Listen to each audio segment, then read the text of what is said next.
So, our next topic po sa construction cost engineering ayun pong quantity takeoff. Yun pong quantity takeoff, isa-summary po ng quantity natin sa isang project. So, ang quantity takeoff po, nakukuha natin yan sa pagko-compute and then pwede rin po sa software like Plansip yung ginagamit ko po ngayon. Ano?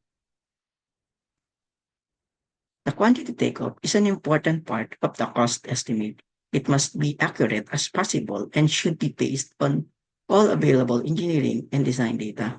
So kaya po nasasabing accurate po dapat kasi isang plano lang po yung pinanghahawakan natin na mga bidders or estimator.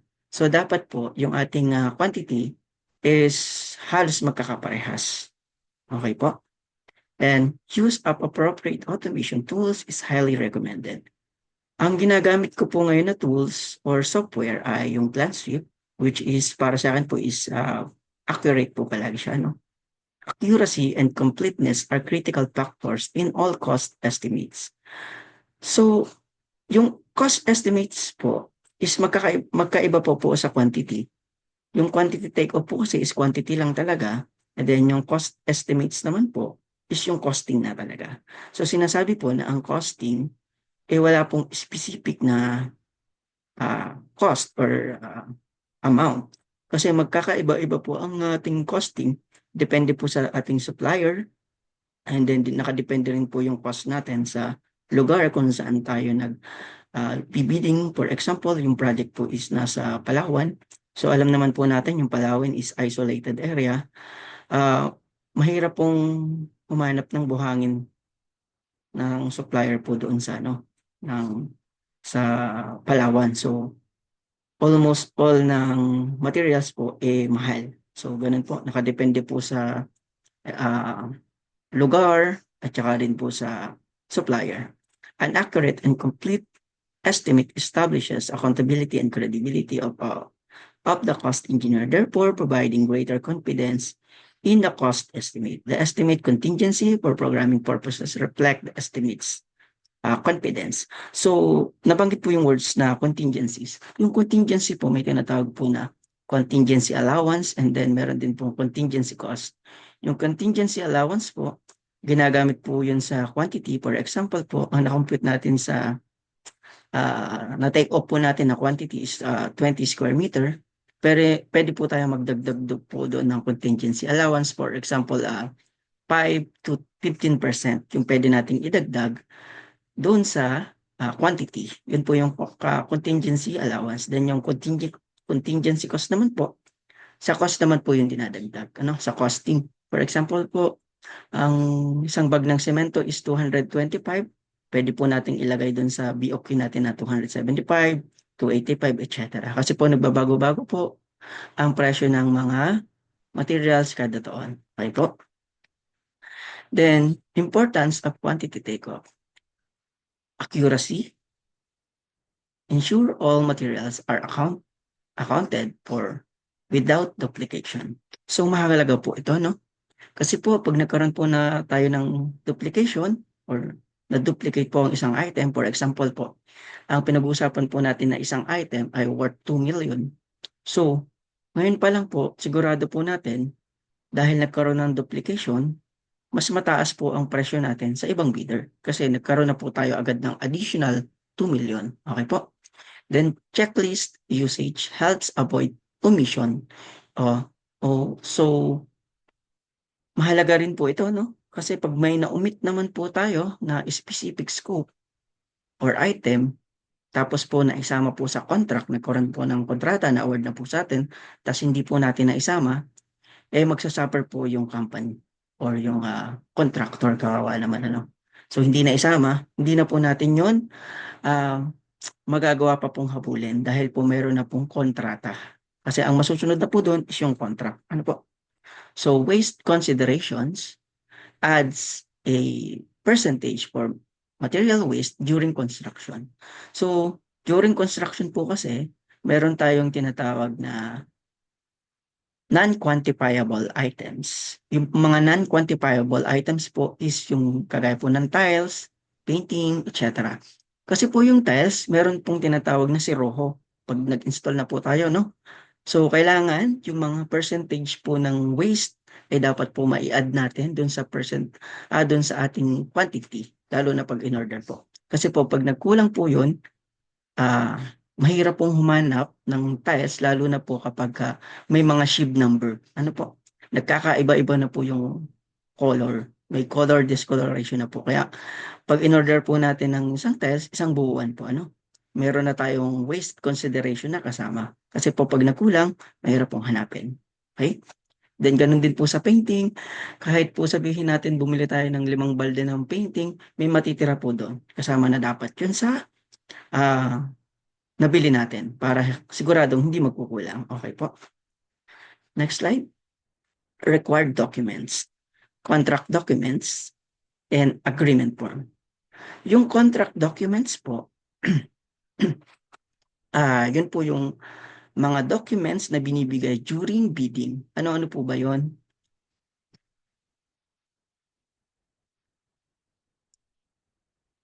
Unang-una po, kailangan natin ng plano. So, bago tayo mag-bid, kailangan nakuha na po natin yung plano. Then, yung mga specification po na gagamitin natin na materials. Ang example po ng specifications, kunwari po, ano pong type ng concrete yung ibubuhos natin dun sa specific project. For example po, 3,000 PSI, 28 days, 3/4 aggregates. Meron din naman din po na 1 inch aggregates, 1/2 aggregates, tapos pagdating po sa specification, nagbabago-bago pa po yung days ng concrete. Meron pong 28 days, 14 days, 7 days. Yun naman po yung pagkatuyo ng semento. So, bawat specified po na materials, nag-iba-iba po yung presyo. So, baka pag wala kang specification hawak, ang nagamit mo po na sa bidding ay 3,000 PSI, tapos sa specification pala is 5,000 PSI. So, malayo po yung presyo nila. Ano po? Yung agenda naman po, nakasama po yun sa bid bulletin. Sa bid bulletins po, sasabihin yung mga scope of works na kailangan nating isama sa bidding or sa BOQ. Okay po? And then, nandun na rin po yung mga procedure in terms of the project. Ano po? Yung terms of the project, papasok din po yun sa agreement. Kasi po, yung agreement form naman po is yung contract. So, meron po tayong contract documents. Mga documents lang po during bidding. And then kapag sa atin po i-award yung project, papasok na po yung contract or yung agreement form. Pipirmahan po yun ng may-ari ng company or ng contractor. And then sa agreement form po or contract, naka-specified po yung scope and timeline. Lalong-lalo na po yung timeline kasi minsan, pag binigyan po tayo ng awarded project, 6 months lang dapat tapos, susundin niyo po yun. Unless magkaroon po ng bagyo, trahedya, or other instances na mapapatigil po tayo sa trabaho. Dapat po yun ay documented para kapag binigyan po tayo ng LD or liquidated damages, yung liquidated damages naman po is yung penalty kapag hindi mo natapos ang isang project at malaki po ang penalty. 1/10% of the project. So, kung meron ka pong project na 1.7 million, pwede ka pong magkaroon ng 1,700 na pesos na penalty per day po yun. Ano po? Kaya mahirap po na madedelay tayo sa project. Okay? Then, nakapasok din po doon yung insurance. Meron po tayong insurance na performance bonds, uh, surety bonds, and then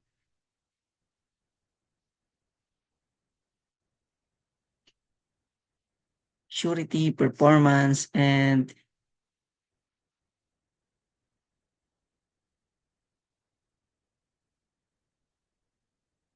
ah, ah, ano naman po, insurance para sa retention. Okay?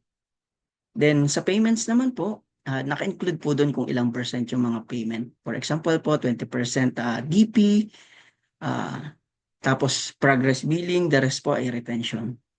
And then termination of rights, kapag nga po nade-delay na yung project, pwede pong i-terminate yung project sa atin dahil nga po hindi na natatapos. Okay? Next, quantity development. Tasks must be quantified accurately before pricing. Quantities are categorized into net, without waste, and gross with waste. Estimators should, should document resource assumptions and calculations. Okay? Number one po yung task. Siyempre po, dapat yung ating quantity is accurate. Or, kung hindi po accurate, mas mataas po tayo dun sa quantity na compute natin. Or sabihin po natin na ang accurate na quantity is 20 square meter dahil nilagyan mo na siya ng contingency allowance na 10%, magiging 22 na siya. So, 22 yung nilagay mo na quantity, much better po yun. Kasi mas mataas tayo dun sa uh, accurate or specific na area. Mas mabuti na po yung mas mataas tayo kaysa kulang. Okay? Tapos, ang quantities po, kagaya na nabanggit ko kanina, quantifiable and non-quantifiable. Yung quantifiable po, yun yung mga item na binibilang lang talaga. For example po, ilaw, bowl, drinks, roof drains, yun po yung mga item na binibilang. So, yun po yung quantifiable. Hindi po tayo dapat maglagay ng contingency allowance doon sa mga item na ganun. Okay po. And then sa gross naman, yung with waste, yun na po yung non-quantifiable. For example po, styles, um, paintings, bakal, um, semento, mga ganun po. Non-quantifiable po yun. Kasi wala pong specific na bilang. Nag-iiba-iba po yan, depende po sa labor natin or sa mga manggagawa natin. Okay po. Then, yun, as an engineer po, sa pangatlo, no? As an estimator or engineer, dapat marunong po tayong mag-assumption or assume. Kasi po, pag tayo po ay naging estimator na po, kailangan po natin, alam natin lahat ng pasikot-sikot bago pa gawin yung isang project. Dahil, kasi po, pag nag-estimate tayo, dapat alam po natin yung methodology, no? Nung isang project or isang binibid natin. Kasi po, example po, um, isang item, kagaya po ng tiling works, ang tiling works po kasi, mayroon siyang semento, buhangin, then adhesive, at sunod po noon, grout, at ang huli, cleaning. Meron po pong nilalagyan ng sealer. So, kung hindi po tayo marunong mag-assumption, mahihirapan po tayo kasi baka hindi po natin maisama yung adhesive or kaya hindi po natin maisama yung grout. Malaking mawawala po sa costing natin. Ano po? Guidelines for quantity development. Ensure full scope is covered. Use systematic approaches aligned with construction methodology. Number 3, coordinate with designers when errors are detected.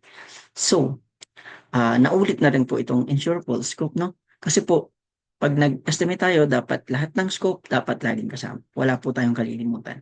Kasi pag di po yan nakasama at nagkaroon na po tayo ng contract, hindi na po natin yan naibabalik. Wala na po tayong magagawa para doon. Ano po? And then, kagaya po ng sinasabi ko kanina, dapat meron tayong marunong tayo sa construction methodology. Kasi mahirap po na mag-estimate tayo na hindi natin alam yung methodology. Lalo na kung bago yung finishes na gagamitin or bagong item siya.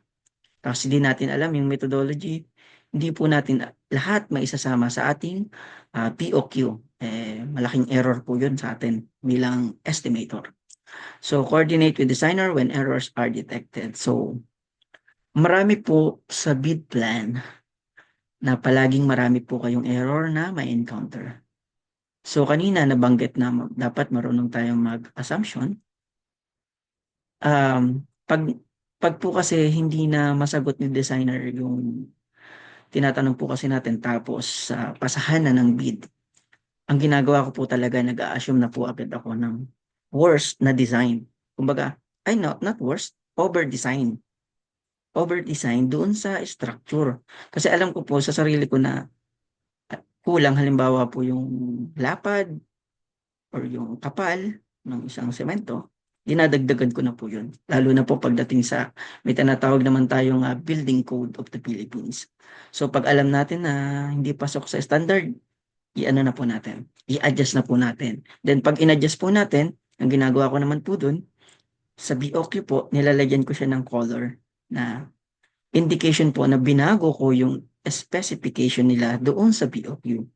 Kung halimbawa po 100 mm lang yung kapal ng kanilang sidewalk, tapos ginagawa ko pong 150 or 200, ini-specify ko po doon na from 100 mm to 200 mm or 100 mm to 150 mm. Okay po? Bill of quantities. So, yung bill of quantities po is nahahati po sa 4 categories: civil works, sanitary plumbing works, electrical works, and mechanical works. So, yung civil works po, pumapasok yung earthworks, concrete, masonry, plastering, flooring, etc. And then, paano po kinukumpute yung earthworks?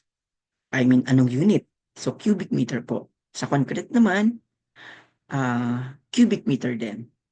Pero pwede siyang maging detailed.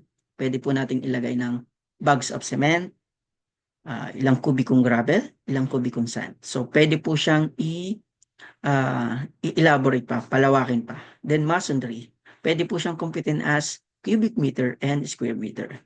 Cubic meter, kapag po yung walls natin ay buhos. So, cubic meter po siya. Pero kapag halimbawa naman po, CHB wall naman, ang masonry natin, square meter naman siya. Then sa plastering, square meter. Sa flooring, pwede rin po siyang maging cubic meter and square meter. Okay? Sa sanitary plumbing works naman, paano siya kinocompute? Linear meter or meter po ang ginagamit natin or lot per lot. Isang buo siya, isang lump sum. And then, yung fixtures, yung plumbing fixtures po is yung mga item na connected sa ating plumbing system. Kagaya po ng bowl, lavatory. So, yun po yung mga example ng fixtures. Okay po? And then, electrical works naman, pasok po din yung wirings, connections, and accessories. And also, the wrapping ins ng ating electrical pipe. Kasama po sa electrical works po yun. Okay? Sa mechanical works naman, yung HVAC system or yung heat, ventilation, and air conditioning systems. Tapos kasama din po sa elevator and also kasama din po sa mechanical works yung mga equipment kagaya po ng submersible pump, centrifugal pump. Kasama po sa mechanical works. Nahati po siya sa 4, pero sa BOQ po, may kasama rin pong tinatawag na general requirements. Kasi ito pong 4 na ito ay direct cost. Meron po kasi tinatawag na indirect cost. Yung indirect cost naman po, yun yung general requirements. Yung general requirements po, included po doon yung mobilization, demobilization, permits, and then paggamit po ng tubig at kuryente, biometrics, at saka po bayad sa gwardiya. Kasama po doon yun sa general requirements. And then may kasama po dapat dito, sablang naman na siya, yung tinatawag na finishing works. Doon po pumapasok yung tiles, painting, doon po. Finishing works. And then meron pa pong isa, yung specialty works. Yung specialty works naman po, yun yung mga hindi kasama dito sa direct cost. Sa mga direct works, for example po, ang binibid po natin ay playground. Sa playground po, merong tinatawag na play equipment. So, wala po siya dyan napapasukan. So, ang play equipment po ay papasok sa tinatawag na specialty works. Okay po. So lahat po ng works na hindi kasama dyan sa apat po na yan, maliban sa finishing works, ay papasok po sa specialty works. Okay po. Then measurement practice. So yung unit measurement natin, merong numbers, length, area, volume, and weight. Yung numbers po, example po niyan is mga ilaw, doors, windows, and fixtures. Okay po. And then sa length naman, yung mga pipes, trenches, skirts. Then sa area naman, flooring, painting, pwede rin po yung masonry. Okay po. Then volume naman, ang example niyan, is concrete excavation. Lagi po yung naka-volume. Then sa weight, reinforcement steel. Minsan, sa atin, as an estimator, bakal po, tinatawag na RSB, reinforced steel bars or deformed bars, kinukompute po minsan as length and then pieces. And also, weight or kilogram. Pero po dito sa atin, ang pinaka ginagamit po lagi sa mga malalaking transaction or bidding, naka-kilogram po siya. Pero kapag ang kinocompute po natin is mga bahay-bahay, much better po na naka-pieces or length. Or mas the best na po yung naka-pieces. Para po pag binili ng or nakita nung ating kliyente na may-ari ng bahay, mas madali niya po maiintindihan. Kasi yung kilogram po, estimator and QS lang po talaga yung gumagamit. No? Medyo mahirap siyang i-transfer. Nagbigay naman ako ng mga example sa inyo ng paglipat ng kilogram ng mga steel and then pag-compute ng mga volume ng mga excavation. Okay? Specific practices include deducting openings for brickworks. Okay? Minsan po kasi sa mga estimator, hindi na po nasasama or nadideduct yung openings. Yung openings po is yung mga part ng windows, doors. So nililess po yun sa masonry works, no? Or brickworks. Pero tayo mga estimator, syempre mas gusto natin yung mas labis, no? Mas mataas ng konti. Ang ginagawa po ng iba, hindi na po sinasama sa deduction yung openings. Pero po, kapag po nagkaroon ng clarification sa ating BOQ, at nagkaroon tayo ng meeting with QS or quantity surveyor ng kliyente natin, minsan po nakikita nila yan na ipadideduct pa rin sa inyo yung opening. So, pwede po nating i-practice na i-deduct palagi yung openings. Okay po. Calculating waste allowances for materials. So, dito na po pumapasok yung sinasabi ko po kanina na mga materials na may mga waste, yung po yung non-quantifiable items like tiles, painting, etc. Okay? And then rebars, kasama na rin po dyan yung mga non-quantifiable items. Example application, substructure. Meron po tayong site preparation, excavation, earthwork supports, and concrete foundation. Start tayo sa site preparation. Sa site preparation po, meron tayong tinatawag na clearing and grubbing. Yung clearing po, puputulin lahat ng puno, lahat ng damo. And then yung grubbing, yun po yung tinatawag na kamot sa Tagalog sa mga atin. Gamit natin term as na mga engineer or foreman, etc. Ang gamit nating term is yung kamot, yung pinakamot po ng backhoe para matanggal po yung mga ugat ng mga trees or mga tinanggal po natin. Okay po? And then sa excavation naman po, pag in-excavate po natin, for example po, isang puting, excavate po natin siya. Pakalagay natin ang puting, and then column, ibabalik po yung lupa. Ang tawag na po doon ay peeling or embankment. Then yung natitirang lupa po doon, tinatapon po natin yun. Doon po yun papasok sa general requirements na hauling po. Then yung surface treatment naman na tinatawag, yun po yung soil poisoning para lalasunin po yung lupa para hindi po magkaanay yung building na itatayo natin or structure. And then earthwork support, ito po kalimitan, hindi po nasasama ng mga estimator. No?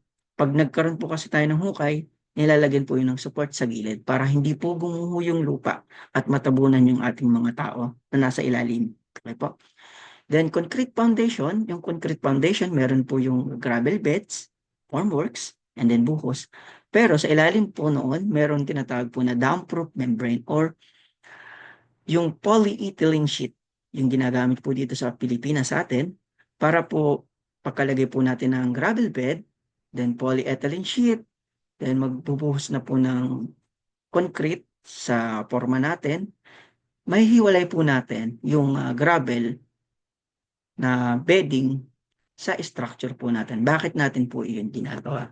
Ginagamit po yun para hindi po slippage yung ating tubig sa concrete pababa. Kasi dry po yung ilalim, sisipin po ng ilalim yung tubig ng ating concrete. Sobrang bilis pong matutuyo yung concrete to the point na hindi na po siya nakapag-cure ng maayos at mag-i-start na po lahat ng crack doon. Kaya po, practice po natin sa mga buildings, structure, meron pong polyethylene sheet or damp-proof membrane. Yung damp-proof membrane po is broad na word, pero yung ginagamit po natin dito sa atin is yung polyethylene sheet. Okay? Ito po yung end ng ating discussion para sa quantity takeoff. Thank you.